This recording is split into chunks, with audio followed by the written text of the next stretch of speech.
Hello friends, എല്ലാവർക്കും പുതിയൊരു വീഡിയോയിലേക്ക് സ്വാഗതം. ഫ്രണ്ട്സ്, നമ്മളിന്ന് സംസാരിക്കാൻ പോകുന്നത് റോബർട്ട് ടി കിയോസാക്കിനെ പറ്റിയിട്ടാണ് നമ്മൾ സംസാരിക്കാൻ പോകുന്നത്. ഒട്ടുമിക്ക ഒരുപാട് ആളുകൾക്ക് അറിയാവുന്നതായിരിക്കും ആരാണ് റോബർട്ട് ടി കിയോസാക്കി എന്നൊക്കെ അല്ലേ. ലോകത്തിൽ തന്നെ വളരെ പ്രസിദ്ധമായിട്ടുള്ള ഇപ്പോഴും ബെസ്റ്റ് സെല്ലിംഗ് ആയിട്ടുള്ള ഒരു ബുക്കിൻ്റെ ഓഥറാണ് ഇദ്ദേഹം. ബുക്കിൻ്റെ പേര് റിച്ച് ഡാഡ് പുവർ ഡാഡ് ആണ്. ഓക്കെ, നിങ്ങൾ ഒരു ഫൈനാൻഷ്യൽ ഫീൽഡിൽ വർക്ക് ചെയ്യാൻ താല്പര്യപ്പെടുന്ന ആളാണ്, അല്ലെങ്കിൽ നിങ്ങളുടെ ഫൈനാൻസ് കുറച്ചുകൂടി നല്ല രീതിക്ക് ബെറ്റർ ആക്കി കൊണ്ടുപോകാൻ ആഗ്രഹിക്കുന്ന ഒരാളാണെങ്കിൽ തീർച്ചയായിട്ടും നിങ്ങൾ വായിച്ചിരിക്കേണ്ട ഒരു പുസ്തകമാണ് റിച്ച് ഡാഡ് പുവർ ഡാഡ് എന്ന് പറയുന്നത്. വളരെ സിമ്പിളായിട്ടാണ് അദ്ദേഹം ആ ബുക്കിൽ അസറ്റ്സിൻ്റെയും ലയബിലിറ്റീസിൻ്റെയും എന്താ പറയുക വ്യക്തമായിട്ടുള്ള ഉദ്ദേശം അവിടെ എഴുതിയിട്ടുള്ളത്, അല്ലെങ്കിൽ അസറ്റ്സ് എന്താണ്, ലയബിലിറ്റി എന്താണെന്ന് കൃത്യമായിട്ട് പ്രതിപാദിച്ചിരിക്കുന്ന സംഭവം. അത് മനസ്സിലാക്കിയാൽ തന്നെ നിങ്ങളുടെ ഒരുപാട് ഫൈനാൻഷ്യൽ പ്രോബ്ലം നിങ്ങൾക്ക് സോർട്ട് ഔട്ട് ചെയ്യാൻ വേണ്ടിയിട്ട് പറ്റും. ഓക്കെ, ഇതിൽ ഇദ്ദേഹം പറയുന്നത് എന്താണെന്ന് വെച്ചാൽ, ഇദ്ദേഹത്തിൻ്റെ കുട്ടിക്കാലത്ത് ഒബ്സർവ് ചെയ്ത ഇദ്ദേഹത്തിൻ്റെ ബയോളജിക്കൽ ഫാദറിൽ നിന്നും അതുപോലെ തന്നെ ഇദ്ദേഹത്തിൻ്റെ ഫ്രണ്ടായ മൈക്ക് എന്ന് പറയുന്ന കുട്ടിയുടെ ഫാദറിൽ നിന്നും ഇദ്ദേഹം ഒബ്സർവ് ചെയ്തിട്ടുള്ള കാര്യമാണ് പറയുന്നത്. ഇദ്ദേഹത്തിൻ്റെ റിയൽ ഫാദറിന് ഒരുപാട് ഡിഗ്രിയും അല്ലെങ്കിൽ കോളേജിലൊരു പ്രൊഫസറായിരുന്നു. ഓക്കെ, ഒരുപാട് എഡ്യൂക്കേഷൻ കിട്ടിയ ഒരാളായിരുന്നു. നേരെ മറിച്ച് ഇദ്ദേഹത്തിൻ്റെ ഫ്രണ്ടായ മൈക്കിൻ്റെ ഫാദർ ഒരുപാട് എഡ്യൂക്കേഷൻ ഇല്ലാത്ത ഒരാളാണ്. നേരെ മറിച്ച് അദ്ദേഹം ഫൈനാൻഷ്യലി വളരെ സ്റ്റേബിൾ ആയിരുന്നു. ഓക്കെ, രണ്ട് വ്യക്തികളുടെ പേഴ്സ്പെക്റ്റീവ്സ് ആണ് ഈ ബുക്കിൽ കൃത്യമായിട്ട് പ്രതിപാദിച്ചിരിക്കുന്നത്. ഓക്കെ, അതായത് ഇദ്ദേഹത്തിൻ്റെ ഫ്രണ്ടിൻ്റെ ഫാദർ ഒരുപാട് ബിസിനസ്സുകളിൽ ഇൻവെസ്റ്റ് ചെയ്ത് ഒരുപാട് ആളുകൾക്ക് ജോലി ചെയ്ത് ജീവിതം നല്ല രീതിക്ക് എന്താ പറയുക ജീവിച്ചു പോകുന്ന ഒരാളും വളരെ ബുദ്ധിമുട്ടും കടത്തിൻ്റെ പ്രാരാബ്ദത്തിലൊക്കെ ജീവിക്കുന്ന ഇദ്ദേഹത്തിൻ്റെ ബയോളജിക്കൽ ഫാദറും തമ്മിലുള്ള വ്യത്യാസമാണ് പറയുന്നത്. ഓക്കെ, രണ്ടു പേരുടെയും പണത്തിനെ പറ്റിയിട്ടുള്ള പേഴ്സ്പെക്റ്റീവ് വളരെ ഡിഫറെൻ്റ് ആണ്. റിച്ച് ഡാഡ് ഇദ്ദേഹത്തിന് പറഞ്ഞു കൊടുത്തതെന്ന് വെച്ചാൽ, പണമാണ് ലോകത്തിൽ ഏറ്റവും എന്താ പറയുക എല്ലാ പ്രശ്നങ്ങൾക്കും ഉള്ള ഒരു പരിഹാരം പണമാണെന്നാണ് ഇദ്ദേഹം പറഞ്ഞു കൊടുത്തതെങ്കിൽ, ഇദ്ദേഹത്തിൻ്റെ റിയൽ ഫാദർ എന്താണ് പറഞ്ഞു കൊടുത്തത്? പണമാണ് ഈ ലോകത്തിലെ എല്ലാ പ്രശ്നങ്ങൾക്കും കാരണമെന്ന്. ഓക്കെ, രണ്ട് പേഴ്സ്പെക്റ്റീവിൽ ചിന്തിക്കുന്ന ആളുകളെയാണ് നമുക്കിവിടെ കാണാൻ പറ്റുന്നത്. നിങ്ങളുടെ റിയൽ ലൈഫിലും നിങ്ങൾ എടുത്തു നോക്കിയാൽ നിങ്ങളുടെ ഫ്രണ്ട്സ് ആയാലും അല്ലെങ്കിൽ റിലേറ്റീവ്സിൽ നിന്നൊക്കെ നിങ്ങൾക്ക് പല രീതിയിൽ നിങ്ങൾക്ക് ഇത് കേൾക്കാൻ പറ്റിയിട്ടുണ്ടാകും. ഓക്കെ, നമുക്ക് എന്തുകൊണ്ടാണ് റോബർട്ട് ടി കിയോസാക്കിയിൽ നിന്ന് പഠിക്കണം എന്ന് പറയുന്നതിൻ്റെ പ്രധാന ഉദ്ദേശ്യം, author of rich dad poor dad എന്ന് പറയുന്ന ഗ്ലോബലി ബെസ്റ്റ് സെല്ലറായിട്ടുള്ള ഒരു പുസ്തകത്തിൻ്റെ ഉടമയാണ്. ഒരുപാട് ഫൈനാൻഷ്യൽ എന്തൂസിയാസ്റ്റ് ആഴ്ച പുസ്തകമാണ് റിച്ച് ഡാഡ് പുവർ ഡാഡ് എന്ന് പറയുന്നത്. Okay, advocate for financial education and independence, let money work for you, not the other way. അതായത് പണം നിങ്ങൾക്കായിട്ട് പണിയെടുക്കട്ടെ എന്ന് പറഞ്ഞ ഏറ്റവും ഇമ്പോർട്ടൻ്റ് ആയിട്ടുള്ള ഒരു വ്യക്തിയായിരുന്നു ഇദ്ദേഹം. ഇദ്ദേഹത്തിൻ്റെ ഈ ഒരു ക്യൂട്ട് പല ഏരിയയിലും പ്രസക്തമായിട്ട് നിങ്ങൾക്ക് കാണാൻ പറ്റും അല്ലേ. നമുക്ക് ഇദ്ദേഹം അല്ലെങ്കിൽ ഇദ്ദേഹത്തിൻ്റെ ആദ്യത്തെ അഡ്വൈസ് എന്താണെന്ന് നോക്കാം. Focus on assets not liabilities. അസറ്റിൽ നിങ്ങൾ കൂടുതലായിട്ടും നിങ്ങളുടെ ശ്രദ്ധ കേന്ദ്രീകരിക്കുക, ബാധ്യതയിലേക്ക് നിങ്ങൾ നോക്കാതിരിക്കുക. അസറ്റ് എന്ന് പറഞ്ഞാൽ എന്താണ്? വളരെ ബേസിക് ആയിട്ട് വളരെ സിമ്പിളായിട്ട് പറഞ്ഞാൽ, something that put money into your pocket. നിങ്ങളുടെ കീശയിലേക്ക് പൈസ കൊണ്ടുതരുന്ന അല്ലെങ്കിൽ നിങ്ങളുടെ പോക്കറ്റിലേക്ക് പൈസ കൊണ്ടുതരുന്ന ഏതൊരു ഇൻസ്ട്രുമെൻറ്റിൽ നിങ്ങൾ ഇൻവെസ്റ്റ് ചെയ്താലും അത് അസറ്റാണ്. നേരെ മറിച്ച് ലയബിലിറ്റി എന്ന് പറഞ്ഞാൽ എന്താണ്? നിങ്ങളുടെ പോക്കറ്റിൽ നിന്ന് പൈസ പുറത്തേക്ക് കൊണ്ടുപോയി കളയുന്ന ഒരവസ്ഥ. അതായത് നിങ്ങളുടെ കയ്യിൽ നിന്ന് പൈസ നഷ്ടപ്പെട്ടു പോകുന്ന ഏത് ചെലവും നിങ്ങൾക്ക് ലയബിലിറ്റിയാണ്. Rich people acquire assets, the poor and middle class acquire liability. അതായത് പണക്കാരായിട്ടുള്ള ആളുകളെ നിങ്ങൾക്ക് ശ്രദ്ധിച്ച് നോക്കിയാൽ അല്ലെങ്കിൽ അവരെ പറ്റി പഠിച്ചാൽ നിങ്ങൾക്ക് മനസ്സിലാകും, അവർ ഒരുപാട് അസറ്റ് ക്ലാസ്സുകളിൽ ഇൻവെസ്റ്റ് ചെയ്യുന്ന ആളായിരിക്കും.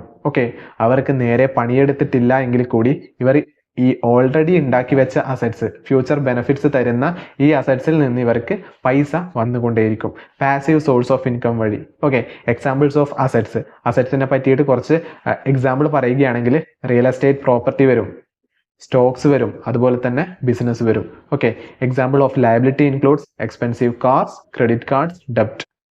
ഇതൊക്കെയാണ് ലയബിലിറ്റി എന്ന് പറയുന്നത്. ഓക്കെ, കാറിൻ്റെ കേസൊക്കെ നമ്മൾ സംസാരിക്കുകയാണെങ്കിൽ ഇതൊക്കെ ഡിപ്രീഷിയേറ്റിംഗ് അസറ്റാണ്. ഓരോ വർഷം കഴിയും തോറും ഇതിൻ്റെ മൂല്യം ഇടിഞ്ഞിടിഞ്ഞ് കുറഞ്ഞു വരും. നേരെ മറിച്ച് നിങ്ങൾ കൃത്യമായിട്ടുള്ള ഒരു അസറ്റ് ഫോക്കസ്ഡ് ഇൻവെസ്റ്റ്മെൻ്റ് ആണ് നടത്തിയതെങ്കിൽ, നിങ്ങൾ എക്സാമ്പിൾ എടുക്കുക, സ്റ്റോക്കിൻ്റെ കേസിൽ പല നല്ല നല്ല കമ്പനീസിൽ ഇൻവെസ്റ്റ് ചെയ്യുമ്പോൾ നിങ്ങൾക്ക് ഓരോ വർഷം കഴിയും തോറും അല്ലെങ്കിൽ ബിസിനസ് സ്മൂത്തായിട്ട് നല്ല രീതിക്ക് വർക്ക് ചെയ്ത് പോകുമ്പം നല്ല രീതിക്കുള്ള ഡിവിഡൻഡ് തരും. അതേസമയം അതിൻ്റെ ക്യാപിറ്റൽ അപ്രീസിയേഷൻ എന്ന് പറയുന്ന ഒരു പ്രോസസ്സും അവിടെ ബിൽഡായി നടന്നുകൊണ്ടിരിക്കും അല്ലേ. അപ്പം നിങ്ങളുടെ പൈസ കൂടുതലായിട്ട് നിങ്ങൾക്ക് ഇരട്ടിപ്പിക്കാൻ വേണ്ടിയിട്ട് പറ്റും. അസറ്റ്സിൽ തന്നെ പ്രധാനമായിട്ടും 2 കാറ്റഗറീസ് ആണുള്ളത്. ഒന്ന് fixed asset or non current asset, മറ്റൊന്ന് കറന്റ് അസറ്റ് അല്ലേ. ഫിക്സ്ഡ് അസറ്റ് എന്ന് വെച്ചാൽ ലോങ് ടേമിലേക്ക് നിങ്ങൾ 1 വർഷത്തിന് മുകളിൽ നിങ്ങൾ ഹോൾഡ് ചെയ്ത് വെച്ച് വിൽക്കുന്ന ഒരു അസറ്റിനെയാണ് ഫിക്സ്ഡ് അസറ്റ് അല്ലെങ്കിൽ നോൺ കറന്റ് അസറ്റ് എന്ന് പറയുന്നത്. നേരെ മറിച്ച് 1 വർഷത്തിന് താഴെ നിങ്ങൾ വിറ്റ് പൈസയാക്കുന്ന അസറ്റ്സിനെയാണ് കറന്റ് അസറ്റ് എന്ന് പറയുന്നത് അല്ലേ. ഇപ്പൊ കറന്റ് അസറ്റിന്റെ എക്സാമ്പിൾ നമുക്ക് ബാങ്കിൽ നിങ്ങളുടെ ബാങ്ക് അക്കൗണ്ടിലുള്ള പൈസേനെ നമുക്കത് എക്സാമ്പിൾ ആയിട്ട് എടുക്കാം.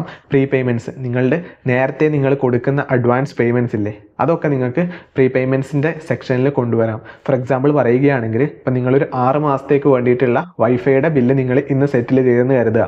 അതിന്റെ ബെനിഫിറ്റ് നിങ്ങൾ ഇതുവരെ ഉപയോഗിച്ചിട്ടില്ല. 6 മാസത്തേക്ക് നിങ്ങൾക്ക് അത് ഉപയോഗിക്കാൻ വേണ്ടിയിട്ടുള്ള ടൈം പീരീഡ് ഉണ്ട് അല്ലേ. അപ്പം നിങ്ങൾക്ക് ഭാവിയിൽ നിങ്ങൾ ആ ടൈമിൽ നിങ്ങൾ ഉപയോഗിക്കുകയാണെങ്കിൽ നിങ്ങൾക്ക് കൂടുതലായിട്ടും ബെനിഫിറ്റ്സ് അവിടെ കിട്ടും.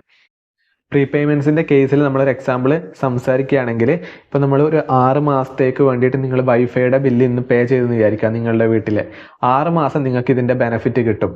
ഇപ്പം നിങ്ങൾക്ക് ഈ 6 മാസത്തിനുള്ളിൽ നിങ്ങൾക്ക് പല സ്കില്ലുകളും പഠിച്ച്, അല്ലെങ്കിൽ നിങ്ങൾക്ക് യൂട്യൂബിലായാലും അല്ലെങ്കിൽ നിങ്ങൾക്ക് ഓൺലൈൻ കോഴ്സ് എടുത്തിട്ട് പല കാര്യങ്ങളും നിങ്ങൾക്ക് പഠിക്കാൻ പറ്റും. നിങ്ങളുടെ പേഴ്സണൽ സ്കിൽ ഡെവലപ്മെൻ്റ് ആണ്, ഇൻവെസ്റ്റ് ഇൻ യുവർ സെൽഫ് ആണ് അവിടെ നടക്കുന്നത്. അത് ശക്തമായിട്ടുള്ള ഒരു അസറ്റ് ബിൽഡിംഗ് ആണ് അല്ലേ. അടുത്തൊരു എക്സാമ്പിൾ പറയാം നമുക്ക്. അത് ലയബിലിറ്റി ആയി പ്രവർത്തിക്കാൻ പറ്റും എന്നുള്ളൊരു എക്സാമ്പിളാണ് ഇനി പറയുന്നത്. നിങ്ങൾ നേരെ മറിച്ച് നിങ്ങൾ നെറ്റ്ഫ്ലിക്സ് അല്ലെങ്കിൽ യൂട്യൂബ് വീഡിയോസ് ഫോർ എൻ്റർടൈൻമെൻറ്റ്, അതും അല്ലെങ്കിൽ നിങ്ങൾ എന്താ പറയുക ഹോട്ട്സ്റ്റാർ പോലെയുള്ള ആമസോൺ പോലെയുള്ള OTT പ്ലാറ്റ്ഫോമിൽ നിങ്ങൾ സിനിമ കണ്ടിട്ടാണ് നിങ്ങൾ അല്ലെങ്കിൽ നിങ്ങളുടെ സമയവും എനർജിയും വെറുതെ വേസ്റ്റ് ആക്കി കളയുകയാണെങ്കിൽ ആ ഒരു ഇൻവെസ്റ്റ്മെൻറ്റ് ലയബിലിറ്റി ആയിട്ട് വരും.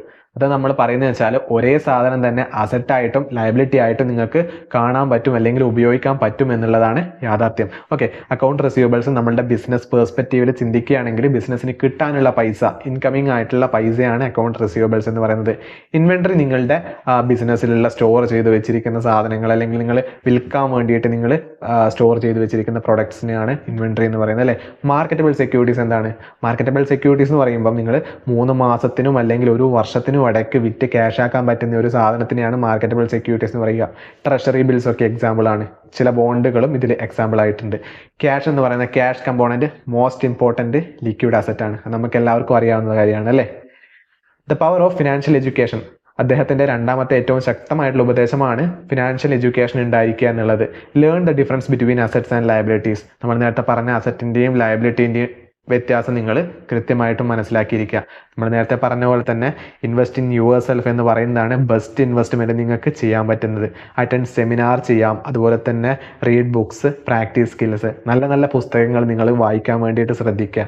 ഓക്കെ, അതുവഴി നിങ്ങൾക്ക് കൂടുതലായിട്ടുള്ള എന്താ പറയുക ഫിനാൻസ് റിലേറ്റഡ് ആയിട്ടുള്ള ബുക്സ് വായിക്കുന്നത് വഴി നിങ്ങൾക്ക് കൂടുതലായിട്ടുള്ള ഫിനാൻസ് നോളജ് നിങ്ങൾക്ക് ലഭിക്കും. അത് നിങ്ങളുടെ ജീവിതത്തിൽ അപ്ലൈ ചെയ്തിട്ട് നിങ്ങൾക്ക് ജീവിതത്തിൽ നല്ല രീതിക്ക് ഫൈനാൻഷ്യലി സ്ട്രോങ് ആയ ജീവിതം നിങ്ങൾക്ക് കാംക്ഷിക്കാൻ പറ്റും അല്ലേ. അറ്റൻഡ് സെമിനാർസ്, നല്ല നല്ല സെമിനാറുകൾ നിങ്ങൾ പങ്കെടുത്ത് നിങ്ങളുടെ എന്താ പറയുക നോളജ് കൂട്ടാൻ വേണ്ടിയിട്ട് ശ്രദ്ധിക്കുക. അതുപോലെ തന്നെ നിങ്ങൾക്ക് പ്രാക്ടിക്കൽ സ്കിൽസ് കൂടി വേണം, അതും നിങ്ങൾ ബിൽഡ് ചെയ്യണം. ഓക്കെ, അപ്പോൾ പവർ ഓഫ് ഫിനാൻഷ്യൽ എഡ്യൂക്കേഷൻ എന്ന് പറയുന്നത് വളരെ ഇമ്പോർട്ടൻ്റ് ആണ്. ഇപ്പം നമ്മളൊരു ട്രേഡിങ് പഠിച്ച ഒരാളാണെങ്കിൽ കൂടി അവർ പ്രാക്ടിക്കലായിട്ട് ട്രേഡ് ചെയ്തിട്ടില്ല എങ്കിൽ യാതൊരു കാരണവശാലും അവർക്ക് എന്താ പറയുക ട്രേഡിങ്ങിൽ സക്സസ് ആവാൻ വേണ്ടിയിട്ട് പറ്റില്ല. ഒരു ബുക്കിഷ് നോളജ് കൊണ്ട് മാത്രം ആരും എവിടെ എത്തില്ല എന്നാണ് നമ്മൾ പറയുന്നത്. Education is more powerful than money in the long run. അതായത് പൈസയേക്കാളും വളരെ ഇമ്പോർട്ടൻ്റ് ആണ് എഡ്യൂക്കേഷൻ എന്ന് പറയുന്നത്. കൃത്യമായിട്ടുള്ള എഡ്യൂക്കേഷൻ നിങ്ങൾ ഫോളോ അപ്പ് ചെയ്ത് പോവുകയാണെങ്കിൽ, എന്താ പറയുക ഓരോ ദിവസവും നിങ്ങൾ അപ്ഡേറ്റ് ആയിട്ട് പോവുകയാണെങ്കിൽ പൈസ എന്ന് പറയുന്നത് നിങ്ങൾക്ക് ശക്തമായ രീതിയിൽ നിങ്ങൾക്ക് ഇൻഫ്ലോ ആയിട്ട് കിട്ടിക്കൊണ്ടിരിക്കും. മൂന്നാമത്തെ വളരെ ഇമ്പോർട്ടൻ്റ് ആയിട്ടുള്ള അഡ്വൈസ് അദ്ദേഹം പറയുന്നത് എന്താണ്? Work to learn not just to earn. അതായത് പഠിക്കാൻ വേണ്ടിയിട്ട് നിങ്ങൾ എന്താ പറയുക ശ്രമിക്കുക, ജസ്റ്റ് ഏൺ ചെയ്യാൻ വേണ്ടിയിട്ട് നിങ്ങൾ പണിയെടുക്കാതിരിക്കുക അല്ലേ. Acquire skills in sales, marketing and communication. അതായത് സെയിൽ ചെയ്യാനും അല്ലെങ്കിൽ ഒരു പ്രൊഡക്റ്റിനെ മാർക്കറ്റ് ചെയ്യാനോ, അതുപോലെ തന്നെ കമ്മ്യൂണിക്കേഷൻ പോലെയുള്ള വളരെ ശക്തമായിട്ടുള്ള സോഫ്റ്റ് സ്കില്ലുകൾ നിങ്ങൾ ഡെവലപ്പ് ചെയ്തെടുക്കുക. കമ്മ്യൂണിക്കേഷൻ എന്ന് പറയുന്നതൊക്കെ വളരെ ഇമ്പോർട്ടൻ്റ് ആയിട്ടുള്ള സ്കില്ലാണ്. ഫോർ എക്സാമ്പിൾ നിങ്ങൾക്കൊരു ജോലി കിട്ടണമെങ്കിൽ കൂടി നിങ്ങൾക്ക് നല്ല രീതിക്കുള്ള കമ്മ്യൂണിക്കേഷൻ സ്കില്ല് വേണം. നിങ്ങൾ പറയുന്നത് എന്താണ് എന്ന് ഓപ്പോസിറ്റുള്ള ആളുകൾക്ക് വളരെ കൃത്യമായിട്ട് മനസ്സിലാകുക എന്നതാണ് കമ്മ്യൂണിക്കേഷൻ സ്കില്ലിൻ്റെ ഏറ്റവും ഇമ്പോർട്ടൻ്റ് ആയിട്ടുള്ള ഒരു ഫണ്ട എന്ന് പറയുന്നത് അല്ലേ. നെക്സ്റ്റ് എന്താണ്? Build experience that will help you in business and investment. അതായത് നല്ല രീതിക്കുള്ള ഒരു ഇൻവെസ്റ്റ്മെൻ്റ് ആണ് എന്താ പറയുന്നത് എക്സ്പീരിയൻസ് ബിൽഡ് ചെയ്യുക എന്നുള്ളത് അല്ലേ. ഇപ്പം നമ്മളൊരു എക്സാമ്പിൾ പറയുകയാണെങ്കിൽ നിങ്ങൾക്കൊരു ജോലി കിട്ടണമെങ്കിൽ കൂടി എന്താ വേണ്ടത്? നിങ്ങൾക്ക് തീർച്ചയായിട്ടും എക്സ്പീരിയൻസ് അവർ പറയുന്നുണ്ട്. നിങ്ങളുടെ എക്സ്പീരിയൻസിനനുസരിച്ചിട്ടാണ് ആളുകൾ ഇപ്പം കൂടുതലായിട്ട് ശമ്പളം കൊടുത്ത് വരുന്നത്. Okay, your learning will pay you more than your job ever could. നാലാമത്തെ വളരെ ഇമ്പോർട്ടൻ്റ് ആയിട്ടുള്ള കാര്യം അദ്ദേഹം പറയുന്നത് യുവർ ഡെപ്റ്റ് വൈസ്ലി. യൂസ് യുവർ ഡെപ്റ്റ് വൈസ്ലി. നിങ്ങളുടെ കടം നിങ്ങൾ വളരെ ബുദ്ധിപരമായിട്ട് യൂസ് ചെയ്യുക. Good debts make you rich, bad debts make you poor. നല്ല നിക്ഷേപങ്ങൾ അല്ലെ നല്ല ഡെപ്റ്റുകൾ നിങ്ങളെ കാര്യമായ രീതിയിൽ നിങ്ങളെ പണക്കാരനാക്കും. മോശം ഡെപ്റ്റുകൾ നിങ്ങളെ ശക്തമായിട്ടുള്ള ഒരു പുവർ അല്ലെങ്കിൽ പാവപ്പെട്ടവനാക്കും എന്നാണ് പറയുന്നത്. ഇപ്പം ലോകത്തിലെ തന്നെ ഏറ്റവും വലിയ അല്ലെങ്കിൽ ഇന്ത്യയിലെ ഏറ്റവും വലിയ കോടീശ്വരനായ മുകേഷ് അംബാനി പോലും ഒരുപാട് കടമെടുത്തിട്ടാണ് ജിയോ പോലെയുള്ള സംഭവങ്ങളൊക്കെ ബിൽഡ് ചെയ്തത് അല്ലേ, ജിയോ പ്ലാറ്റ്ഫോം ഒക്കെ ഉണ്ടാക്കിയെടുത്തത്. പക്ഷേങ്കിൽ അവരുടെയൊക്കെ ആ ഒരു കടം എന്ന് പറയുന്നത് ഗുഡ് ഡെപ്റ്റ് ആയിരുന്നു. ഇന്ന് ജിയോ വളരെ നല്ല ശക്തമായിട്ടുള്ള എന്താ പറയുക പ്രോഫിറ്റ് ജനറേറ്റ് ചെയ്ത് കൊടുക്കുന്നുണ്ട്. റിലയൻസ് എന്ന് പറയുന്ന മദർ ഇൻഡസ്ട്രിക്ക് അല്ലെങ്കിൽ മദർ കമ്പനിക്ക് കാര്യമായ രീതിയിൽ പ്രോഫിറ്റ് ജനറേറ്റ് ചെയ്ത് കൊടുക്കുന്ന ഒരു നമ്പർ 1 എന്താ പറയുക അണ്ടറിൽ വരുന്ന ഒരു കമ്പനിയായി മാറിയിരിക്കുകയാണ് ജിയോ എന്ന് പറയുന്നത് അല്ലേ. ഗുഡ് ഡെപ്റ്റ് investing in real estate or business. നമ്മൾക്ക് റീറ്റെയിലർ ആയിട്ടുള്ള ആളുകൾ അല്ലെങ്കിൽ ഇൻഡിവിജ്വൽ ആയിട്ടുള്ള ആളുകളുടെ കേസിൽ പറയുകയാണെങ്കിൽ നല്ല നല്ല റിയൽ എസ്റ്റേറ്റ് പ്രോപ്പർട്ടികളിലും അതുപോലെ തന്നെ ബിസിനസ്സുകളിലൊക്കെ നിങ്ങൾക്ക് നിക്ഷേപിച്ചിട്ട് നിങ്ങൾക്ക് എന്താ പറയുക കടമെടുത്ത് കൊണ്ട് നിങ്ങൾക്ക് നിക്ഷേപിച്ചിട്ട് നല്ല പ്രോഫിറ്റ്സ് ജനറേറ്റ് ചെയ്യാൻ വേണ്ടിയിട്ട് പറ്റും അല്ലേ. Bad debts buying depreciating assets like gadgets on credit. ഇപ്പം നമ്മൾ ഒരുപാട് കാര്യങ്ങൾ കാണാൻ പറ്റുന്നുണ്ടല്ലോ. ഇപ്പം പുതിയൊരു ഐഫോൺ ഇറങ്ങിയിട്ടുണ്ടെങ്കിൽ പല ആളുകളും ക്രെഡിറ്റ് ലോൺ എടുത്തുകൊണ്ട് ആ പ്രൊഡക്റ്റ് വാങ്ങാൻ വേണ്ടിയിട്ട് നോക്കുന്നത്. അതൊക്കെ വളരെ ബാഡ് ആയിട്ടുള്ള ഒരു എന്താ പറയുക ഇൻവെസ്റ്റ്മെൻ്റ് ആയിട്ടാണ് നമ്മൾക്ക് കാണാൻ പറ്റുന്നത്. നേരെ മറിച്ച് നിങ്ങൾ ഇൻവെസ്റ്റ് ചെയ്യുന്ന ഈ ഐഫോണുകളൊക്കെ നിങ്ങൾ ഉപയോഗിച്ചിട്ട് പ്രോഫിറ്റ് എന്താ പറയുക ഒരു ഇൻകം സ്ട്രീം ബിൽഡ് ചെയ്യാൻ ആഗ്രഹിച്ചുകൊണ്ടാണ് നിങ്ങൾ അതിനെ ഇൻവെസ്റ്റ് ചെയ്യുന്നത് എങ്കിൽ തീർച്ചയായിട്ടും അത് നല്ലൊരു ഇൻവെസ്റ്റ്മെൻ്റ് ആണ് അല്ലേ. അഞ്ചാമത്തെ വളരെ ഇമ്പോർട്ടൻ്റ് ആയിട്ട് അദ്ദേഹം പറയുന്ന അല്ലെങ്കിൽ അദ്ദേഹത്തിൻ്റെ ഒരു ഉപദേശം എന്ന് പറയുന്നത് സ്റ്റാർട്ട് സ്മോൾ തിങ്ക് ബിഗ്. നിങ്ങൾ വലിയ രീതിയിൽ ഒരു വിഷണറി ആയിട്ടുള്ള ഒരാളായിരിക്കണം, അല്ലെങ്കിൽ വലിയ രീതിയിൽ നിങ്ങൾ ചിന്തിക്കണം, ഡ്രീം ചെയ്യണം. പക്ഷേ നിങ്ങൾ ചെറിയ രീതിയിൽ തുടങ്ങുക. ചെറിയ രീതിയിൽ തുടങ്ങിയിട്ട് നിങ്ങൾക്ക് ഗ്രാജുവലി ഇവൻച്വലി സ്കെയിൽ ചെയ്ത് കൊണ്ടുപോകാൻ പറ്റുമെന്നാണ് അവർ പറയുന്നത് അല്ലേ. Begin your wealth building journey with small calculated investment. വളരെ ചെറിയ രീതിയിൽ തുടങ്ങുക, എക്സ്പോണൻഷ്യലായിട്ട് പിന്നീട് അത് ഗ്രോ ചെയ്ത് പൊക്കൊള്ളും. Okay, keep a bigger vision in mind to stay motivated. നല്ലൊരു ദീർഘവീക്ഷണം അല്ലെങ്കിൽ നല്ലൊരു ഗ്രേറ്റ് സ്വപ്നം നിങ്ങൾക്ക് ഉണ്ടായിരിക്കണം. Dream big but take a small steps to achieve it. ആറാമത്തെ വളരെ ഇമ്പോർട്ടൻ്റ് ആയിട്ടുള്ള കാര്യമാണ് embrace risk and learn from failure. അതായത് റിസ്കിനെ ആലിംഗനം ചെയ്യുക, അതുപോലെ തന്നെ നിങ്ങളുടെ തെറ്റിൽ നിന്ന് പഠിക്കുക. നിങ്ങൾ ചെയ്യാൻ പോകുന്നത് നിങ്ങൾ എന്താ പറയുക റിസ്ക് എടുത്തിട്ടുള്ള ഒരു കാര്യമാണ്. ഇൻവെസ്റ്റ്മെൻ്റ് ആയാലും അല്ലെങ്കിൽ നിങ്ങളൊരു ബിസിനസ് സ്റ്റാർട്ട് ചെയ്യുന്നതായാലും ഒരുപാട് റിസ്ക് അതിന് അസോസിയേറ്റഡ് ആണ്. അപ്പോൾ നിങ്ങൾ കാൽക്കുലേറ്റ് ചെയ്തിട്ടുള്ള റിസ്ക് മാത്രം എടുക്കാൻ വേണ്ടിയിട്ട് ശ്രദ്ധിക്കുക. അങ്ങനെ നിങ്ങൾ റിസ്ക് എടുത്തിട്ട് ചിലപ്പോൾ നിങ്ങൾക്ക് എന്താ പറയുക നിങ്ങൾക്ക് പ്രോബ്ലം ആയിരിക്കാം വരുന്നത്. നിങ്ങൾക്ക് നിങ്ങൾ ഉദ്ദേശിച്ച പോലെ റിട്ടേൺസ് കിട്ടിയെന്ന് വരില്ല. അപ്പോൾ എന്ത് ചെയ്യണം? നിങ്ങൾ അങ്ങനെയാണെങ്കിൽ നിങ്ങൾ അതിനെ ആലിംഗനം ചെയ്യാൻ വേണ്ടിയിട്ട് പഠിക്കുക. അതായത് ആ റിസ്ക് നിങ്ങൾ ഏറ്റെടുക്കുക. ഓക്കെ, നിങ്ങൾ എന്നിട്ട് ആ റിസ്കിൽ നിന്ന് കാര്യങ്ങൾ പഠിക്കുക. അടുത്ത തവണ കൂടുതൽ മെച്ചപ്പെട്ട രീതിയിൽ നന്നാക്കാൻ വേണ്ടിയിട്ട് ശ്രദ്ധിക്കുക. ഡോണ്ട് ഫിയർ ഫെയിലിയറിനെ പറ്റിയിട്ട് ആലോചിച്ച് ഭയപ്പെടാതിരിക്കുക അല്ലേ. Treat it as a learning opportunity. അതൊരു പഠിക്കാൻ വേണ്ടിയിട്ടുള്ള ഒരു കാര്യമായിട്ട് നിങ്ങൾ കരുതുക. Take calculated risk to grow your wealth. Winners are not afraid of losing. Okay, winners are not afraid of losing. ഏഴാമത്തെ വളരെ ഇമ്പോർട്ടൻ്റ് ആയിട്ടുള്ള ഒരു കാര്യമാണ് build multiple source of income streams അല്ലെ. Relying on one income source is risky. അതായത് നിങ്ങളൊരു ജോലിക്ക് മാത്രം കോൺസെൻട്രേറ്റ് ചെയ്ത് നിങ്ങൾ മാസം ഒരു ജോലി ചെയ്ത് ശമ്പളം മേടിക്കുന്ന ഒരാളാണെങ്കിൽ നിങ്ങൾക്കൊരു പ്രശ്നങ്ങൾ ജീവിതത്തിൽ വന്നാൽ നിങ്ങൾക്ക് ആ ജോലിയിൽ നിന്ന് കിട്ടുന്ന ഇൻകം മാത്രമേ ഉണ്ടാകൂ. പക്ഷേങ്കിൽ നിങ്ങൾക്ക് മൾട്ടിപ്പിൾ സ്ട്രീംസ് ഓഫ് ഇൻകം ഉണ്ടെങ്കിൽ നിങ്ങൾക്ക് കൂടുതലായിട്ടും പാസീവ് സോഴ്സ് ഓഫ് ഇൻകം വഴി നിങ്ങൾക്ക് കൂടുതലും ഇൻകം ഉണ്ടാക്കിയെടുക്കാൻ പറ്റും അല്ലേ. അതായത് നിങ്ങൾ പണിയെടുത്തില്ല എങ്കിൽ കൂടി നിങ്ങൾക്ക് വരുമാനം കിട്ടിക്കൊണ്ടേയിരിക്കും. ഒരു എക്സാമ്പിൾ പറയുകയാണെങ്കിൽ നല്ല രീതിക്കുള്ള അതായത് പാസീവ് സോഴ്സ് ഓഫ് ഇൻകം ഒരുപാട് നിങ്ങൾക്ക് ഇപ്പം ചെയ്യാൻ പറ്റും, ഓൺലൈനായിട്ടും അല്ലെങ്കിൽ ഓഫ്ലൈനായിട്ടും ഒക്കെ. പാസീവ് ഇൻകത്തിനെ കുറിച്ചിട്ട് നമ്മൾ ഡെഡിക്കേറ്റഡ് ആയിട്ട് ഒരു വീഡിയോ ഓൾറെഡി ചെയ്തിട്ടുണ്ട്. നിങ്ങൾക്ക് ആ വീഡിയോ ചെക്ക് ചെയ്ത് പഠിക്കാവുന്നതാണ് അല്ലേ. അതിൻ്റെ ലിങ്ക് നമ്മൾ ഐ ബട്ടണിൽ കൊടുക്കുന്നതാണ്. സൈഡ് ഹസിൽസ് തീർച്ചയായിട്ടും ഉണ്ടാകും. Lead to full time wealth. അതായത് ഇനീഷ്യലി നല്ല കഷ്ടപ്പാടുണ്ടാകും നിങ്ങൾക്ക് multiple source of income build ചെയ്യാൻ വേണ്ടിയിട്ട്. പക്ഷേങ്കിൽ ഒരു ലെവൽ എത്തിക്കഴിഞ്ഞ് കഴിഞ്ഞാൽ പിന്നെ നിങ്ങൾക്ക് വളരെ ഈസി ആയിട്ട് തന്നെ നിങ്ങൾക്ക് പൈസ കിട്ടിക്കൊണ്ടിരിക്കും അല്ലേ.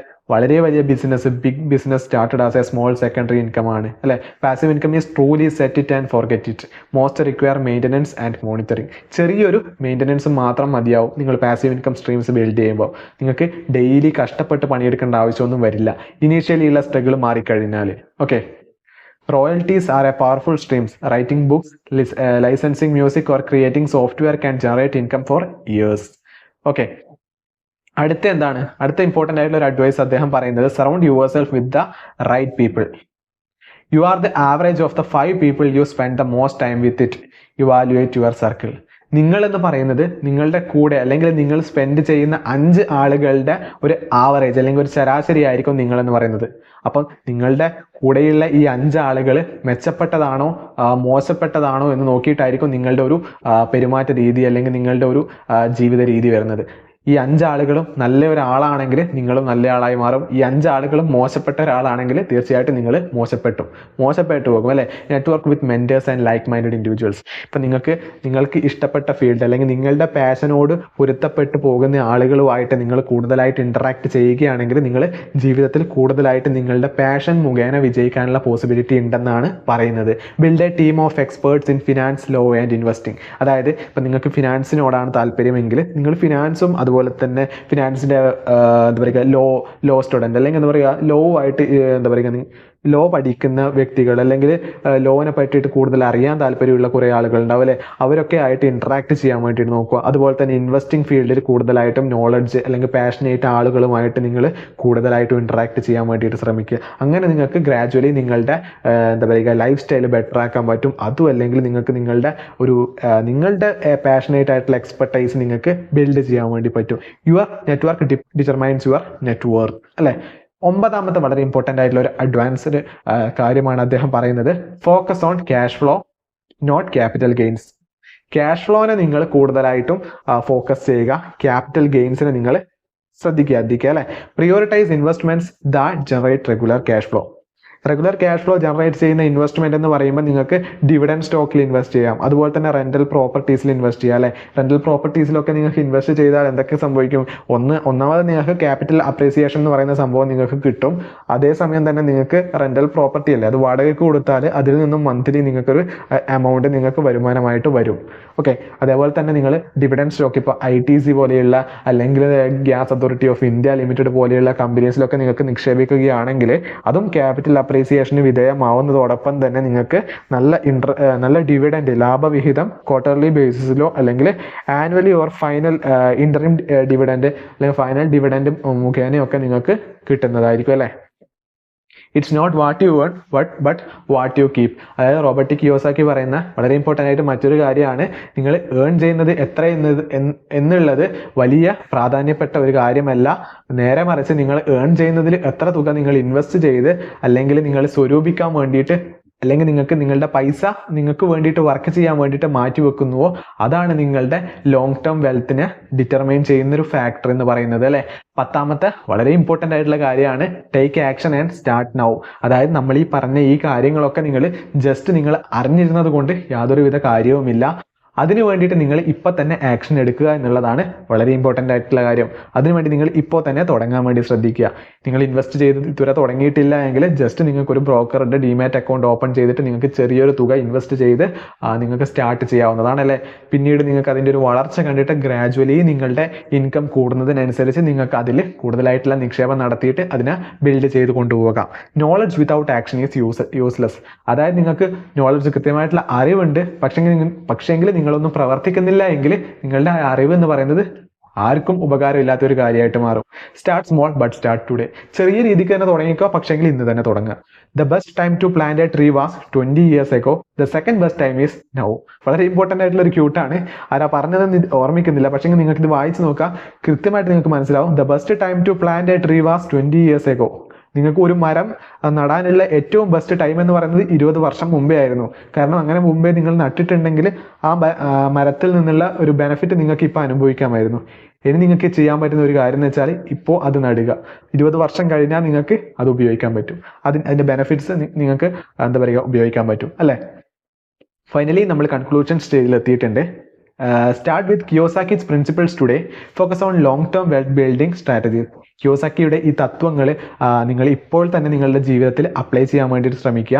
നിങ്ങൾ ലോങ് ടേമിലേക്ക് വെൽത്ത് ക്രിയേറ്റ് ചെയ്യാൻ വേണ്ടിയിട്ട് ഫോക്കസ് ചെയ്യുക. ഷോർട്ട് സ്പാൻ ഓഫ് പീരീഡിൽ നിങ്ങൾക്ക് ഏൺ ചെയ്യുന്നത് എന്താ പറയുക, ഷോർട്ട് ടേം തിങ്കറായി മാറാതിരിക്കുക അല്ലേ. ലോങ് ടേമിലേക്കുള്ള ഒരു വിഷണറി തിങ്ക് നിങ്ങൾക്ക് ഉണ്ടായിരിക്കുക അല്ലേ. Remember rich dad's lesson are timeless. Rich dad poor dad പറഞ്ഞ ഈ കാര്യം എന്ന് പറയുന്നത് ടൈംലെസ് ആണ്. കാലം എത്ര കഴിഞ്ഞാലും അല്ലെങ്കിൽ വർഷങ്ങൾ എത്ര കഴിഞ്ഞു പോയാലും ഇദ്ദേഹം പറഞ്ഞ ഈ ബുക്കിൽ പറഞ്ഞിട്ടുള്ള പ്രതിപാദിച്ച കാര്യങ്ങളൊക്കെ എന്താ പറയുക, ജീവിതത്തിൽ എന്നും നിലനിൽക്കേണ്ട കാര്യമാണ്, അല്ലെങ്കിൽ എപ്പോഴും നിങ്ങൾ അറിഞ്ഞിരിക്കേണ്ട കാര്യമാണ്. നിങ്ങൾക്കൊരു ഫൈനാൻഷ്യൽ സ്റ്റെബിലിറ്റി ആയിട്ട് ഒരു ജീവിതം അറ്റൈൻ ചെയ്യണമെന്ന് താല്പര്യമുണ്ടെങ്കിൽ. ഓക്കെ, അങ്ങനെ നമ്മൾ ഫൈനൽ സ്റ്റേജിൽ എത്തിയിട്ടുണ്ട് അല്ലേ. അപ്പം നമ്മളുടെ വീഡിയോ ഇഷ്ടപ്പെടുകയാണെങ്കിൽ തീർച്ചയായിട്ടും ലൈക്ക് ചെയ്യണം, ഷെയർ ചെയ്യണം, സബ്സ്ക്രൈബ് ചെയ്യണം. അതുപോലെ തന്നെ നിങ്ങൾക്ക് എന്ത് തന്നെ പറയാനുണ്ടെങ്കിലും നമ്മുടെ കമന്റ് സെക്ഷനിൽ പറയാവുന്നതാണ് അല്ലേ. Stay tuned for more wealth building tips. Video കണ്ടതിന് വളരെയധികം നന്ദിയുണ്ട്. അടുത്ത വീഡിയോയിൽ കാണുന്നത് വരെ നന്ദി, നമസ്കാരം.